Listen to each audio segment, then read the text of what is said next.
مثلا بچه ها تو فیفا با چیتر افتادن حاجی. پشمام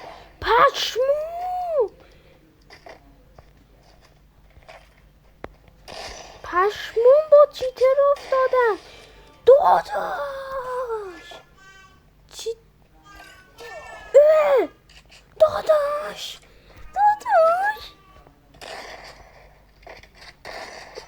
چرا با چیتر حالا من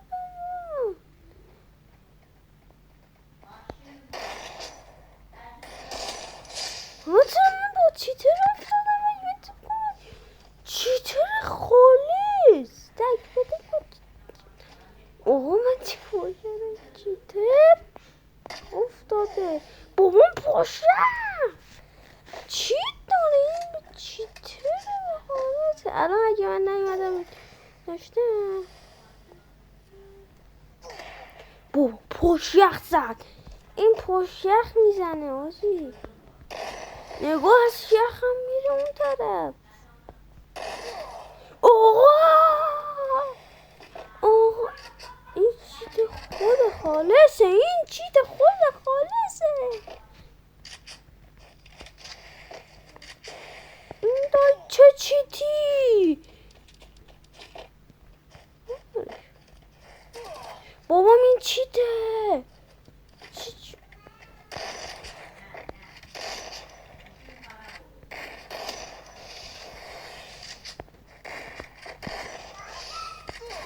بابام چیته.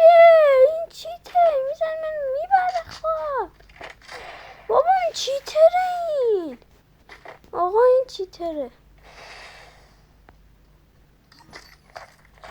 یا خوشحاله بابا این چیته با آیفونه. این با آیفون فقط باشه. خداشون با آیفون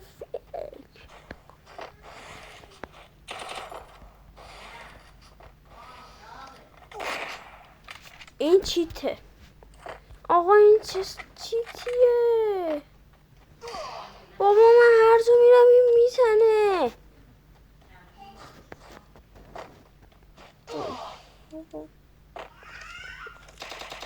بابا این چیته. تو بمیر.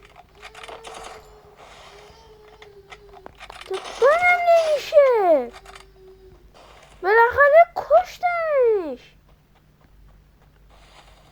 هر جا میرم باید دیوار یخی میزنم. یعنی من میکشه. بابا میزنه آقا.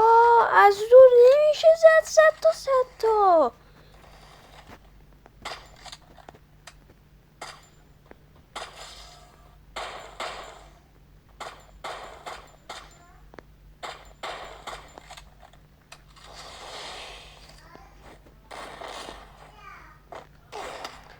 خب بابا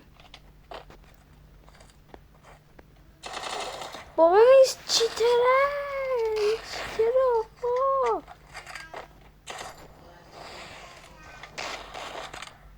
آقا این معلومه رو همون میزنه. بابا میگم بابا این چیته. خب چیته